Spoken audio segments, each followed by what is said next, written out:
சிம்பிளான முட்டை கிரேவி எப்படி செய்யலான்ட்டு வாங்க பார்க்கலாம். இது சாப்பாட்டுக்கு, சப்பாத்திக்கு, இட்லிக்கு, தோசைக்கு எல்லாத்துக்கும் வச்சு சாப்பிட்லாம்.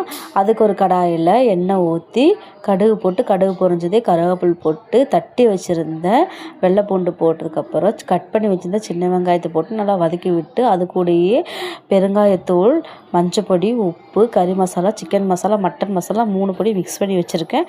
அந்த பொடியும் போட்டு லைட்டாக மிளகாய்த்தூள் போட்டு நல்லா வதக்கி விட்டுட்டு அரைச்சி வச்சுருந்த தக்காளியை ஊற்றி நல்லா கொதிக்க வச்சதுக்கப்புறம் இது கூட நீங்கள் தேங்காய் பால் அரைச்சி ஊற்றுறதுனாலும் ஊற்றிக்கலாம். நான் இதில் ஆட் பண்ணல. நீங்கள் தேங்காய் பால் அரைச்சி ஊற்றுறதுனாலும் ஊற்றிக்கலாம். அது நல்லா கொதிச்சதுக்கப்புறம் வேக வச்சுருந்த முட்டையை எடுத்து போட்டால் அது கூடயே நான் இது கூட முட்டை உடச்சி ஊற்றலை. முட்டை உடச்சி ஊற்றிக்கலாம். ஊற்றினா சிக்கன் கிரேவி ரெடி.